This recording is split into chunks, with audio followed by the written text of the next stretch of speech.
Hey guys, so we're gonna start making this slab mug. So I'm gonna flatten out a log of clay here. But thinking about the parts that we need right now the bottom and the body. We need to collect those two pieces first, the bottom and then the body. So when I start to roll this out, I want to think about that. I want to think about what I'm getting. I'm gonna try to roll out one piece that gets me both those parts. So this is going to be my slab mug. So when I roll this out, if I put this on here, it's gonna widen a little bit here and then stretch really long, which is good, which is what I want. But the length of this is going to become the height of the cylinder mug. So if I want this to be a tall mug, we're shooting for 6 inches about. I might want to stretch this out a little bit. So I might take this log of clay and throw it down on an angle just a little bit, just to start flattening it and making it wider a little bit by throwing it on this angle. Now when it starts out wider, it'll get a little bit wider still when I flatten that, okay? So I'm gonna grab, because there's about to be a lot of people using the slab roller, it's gonna get the surface is gonna get very saturated with water. So I'm gonna put a piece of canvas down. It's right underneath here. And I'm gonna lay this on the canvas all the way at one end. And I'm gonna start rolling over this. As soon as this catches, I keep a little tension on the canvas. What can happen is as the clay is pushing forward, sometimes it can start to cause a wrinkle and a fold in the canvas, which will create, if you have a fold in the canvas, that's a triply thick spot of canvas, which will create a thin spot. So I'm keeping just a little tension on this as I roll that. And it stretches out to beyond the length of the canvas. Now as I roll this back, I'm keeping the strap out of the way. There we have it. Now I want to get this. The other reason it's nice to roll on a piece of canvas like this is I want to clear the deck so somebody else can go. So I can pick this up and bring it over to my table. Okay, so I'm here at my table.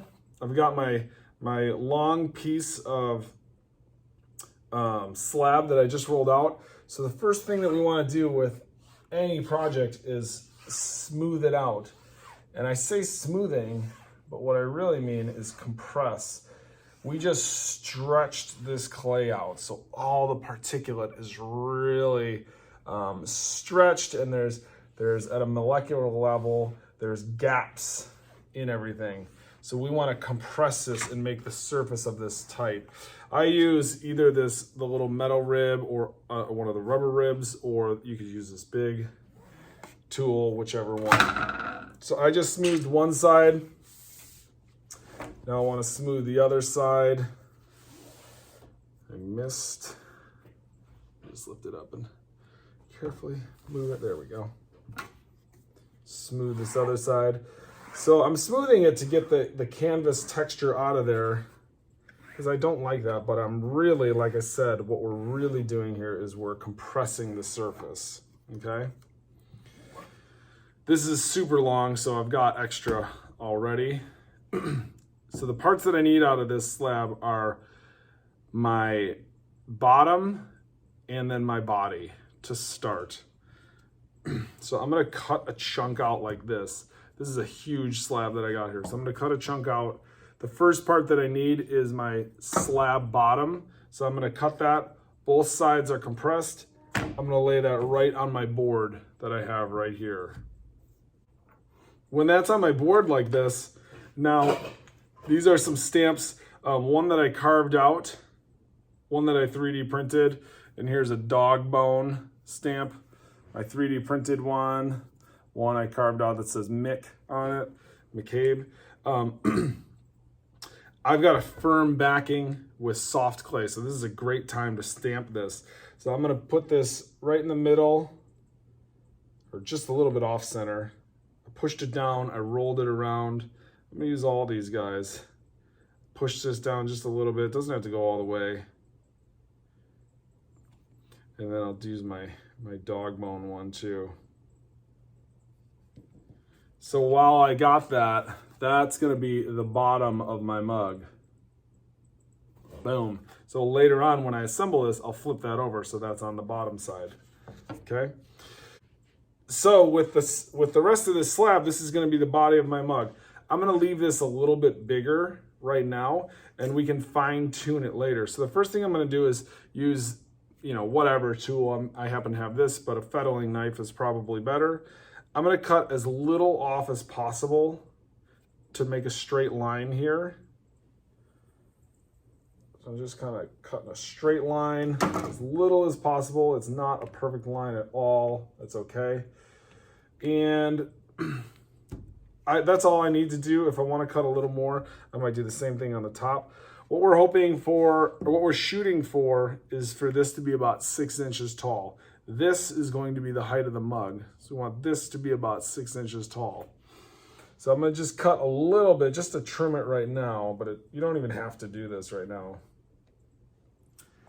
The width of the mug, we want it to be 3.5 to 4 inches across the mug.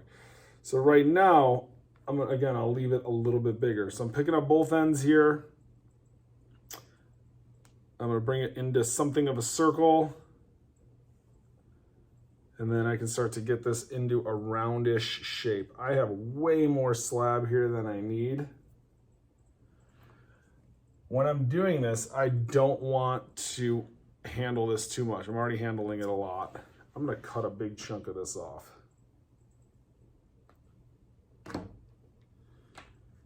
I'm gonna get my board ready.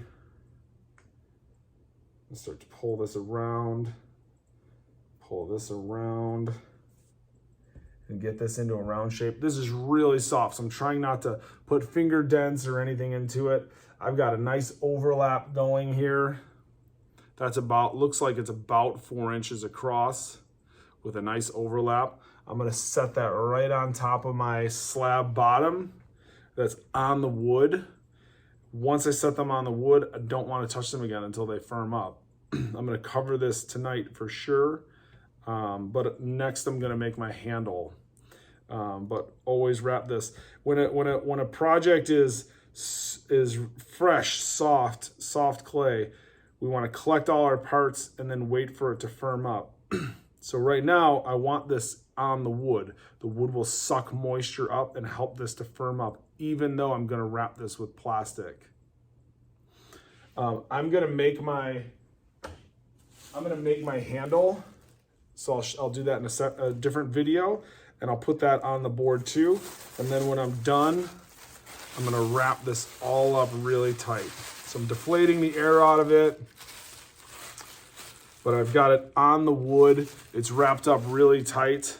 And even though it's wrapped up, the wood will suck moisture out of it, but it's not gonna totally dry out. If I don't wrap this, it will be dry by tomorrow morning. Okay? So step one for making a thing, collect your parts.